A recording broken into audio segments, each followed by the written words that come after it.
just people everywhere. Why is it so full? So crowded. I'm not the only one. Another queue. And now look at this. Portugal's capital city, Lisbon, is beautiful and often crowded. But hey, maybe it's all worth it. Find out what you can do in a day in Lisbon and watch me try to avoid the crowds. Vamos! Lisbon is located on the Atlantic coast and spread across 7 hills. I start my day in Alfama, the oldest inhabited district. The narrow streets were built long before cars existed. That's obvious. Many of the streets are stairways.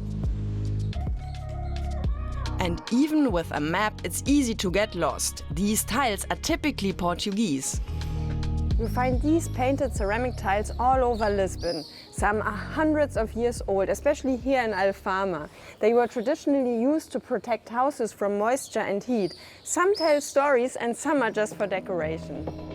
It's only a 10-minute walk from here to Castelo de São Jorge, located on the highest hill in the city. A ticket costs 15 euros and there's a free audio guide for your phone. Susanna from Lisboa Cultura shows me around the fortress. It was built by the Moors in the 11th century and later used by Portuguese kings.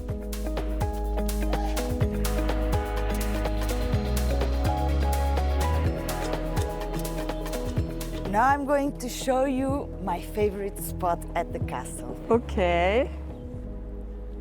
From here, you can see from Christ the King to the neighborhood of Praça. You can see almost the whole city.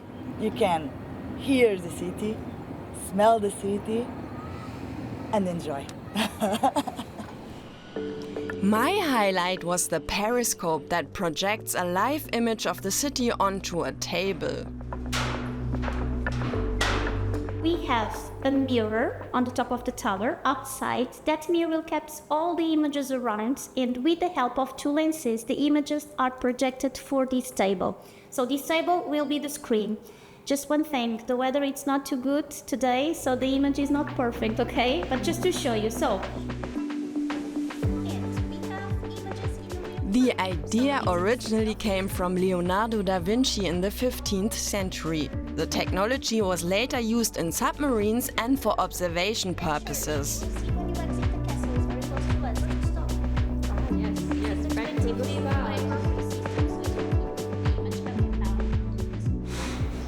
Okay, the tower, that black circle.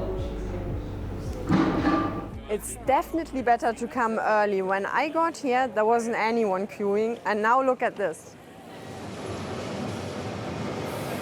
These old yellow trams are the image of Lisbon I had in my head, so of course I want to ride one.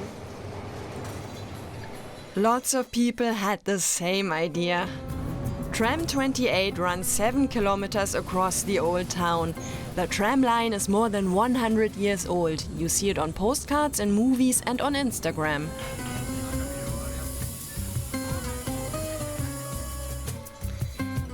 You can easily explore downtown Lisbon on foot. The huge Praça do Comércio square is a good starting point. And since Lisbon is built on hills, there are other unique ways to get around. This lift opened in 1902 and it connects downtown Lisbon with the upper part of the city. It's a tourist attraction, but it's also part of the public transport system. But be prepared to wait in a line here too.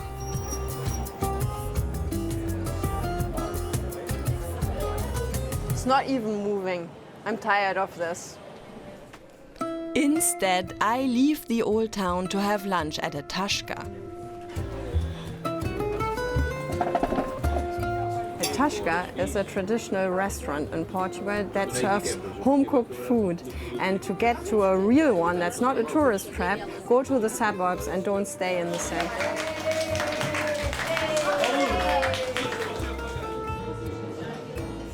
What's on the menu today? So the dishes of the day, we got Pastéis de Belém. It's like the codfish cakes that are like deep fried, and they come with a coriander rice. It's like a rice with a lot of butter and coriander. Ah, sounds good. Do you want something very Portuguese? Yes, for sure. I think you should do the soda, because that you won't find anywhere, like outside of Portugal, it's very hard. Yeah, so I'll have that. My main course is a sorda, a bread stew with garlic, coriander, olive oil and egg. I also ordered salt-cod croquettes and Portuguese cream cheese. I'm really impressed with this food. It's a lot of dishes I'd never tried before, and it's lots of different flavors, really great. It's so different from just eating fast food or typical tourist food in the center, so really good experience. Now I want to check out the LX factory, one of the coolest places in town. Located on the site of an old textile factory, you'll find street art, shops, studios and what might be the most stylish restrooms in Lisbon. The factory's former printing shop is now home to a particularly spectacular bookstore. On the first floor I discover a miniature puppet theater.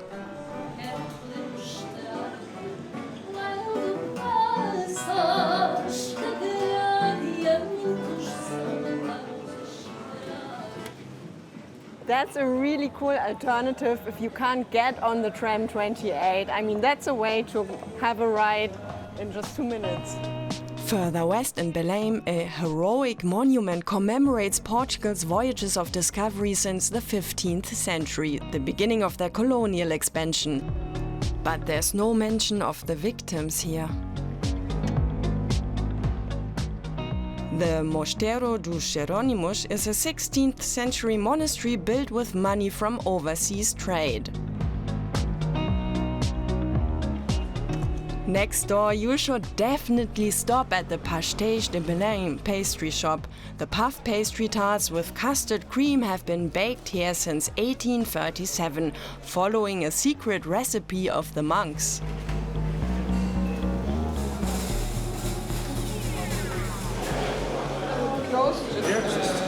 Great, so I'm getting a tour of the bakery. The bakery is open 365 days a year and bakes around 25,000 pastéis a day. They're sold fresh on site. We have today 5 chefs that know how to make both the pastry and the custard. And we call them Mestres do Segredo, which translates to like the Masters of Secret or something like that. Almost everything is done by hand here.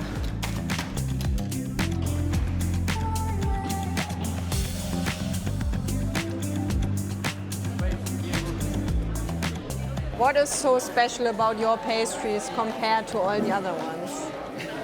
Well, you cannot find this recipe anywhere else in the world, and that already makes them one of a kind. And so the recipe that came from the monastery in the early 19th century has been kept exactly as it was in the beginning, and the production is still artisanal, they're all still handmade, and keeping the recipe and the production as it was alive, all of this tradition really makes a difference. Cuidado aí, ó, Vitinho, olha que eu estou a filmar.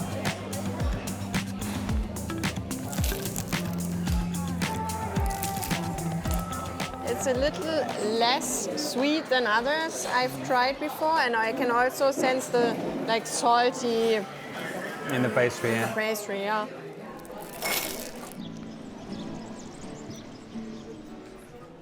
I end my day where I started it, in Alfama. In the evening, the neighborhood is filled with Lisbon's most famous music, Fado. In an alley, I meet Marta, a singer. It's a urban song, so it's really tied to the city of Lisbon. It bled throughout the years through other parts of the country, but it was born here. So you can imagine a Lisbon full of, well, one of the most important port cities of the entire world, filled with merchants and sellers from around the world, sailors, and they were coming to the typical neighborhoods of the city, like this one, Alfama, and gathering the old taverns to drink, drown their sorrows, and sometimes sing them. And that's basically how Fado was born. The lights are dimmed and there's no talking allowed. That's one of the rules of Fado.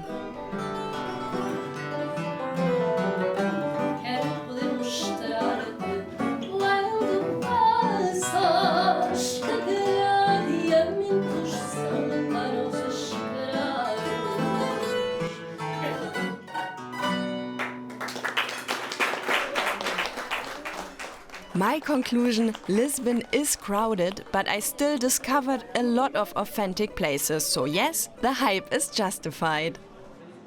Did I miss anything during my day in Lisbon? And would you brave the crowds or rather skip the city? Let me know in the comments. Mas que seria da vida se não existisse amor?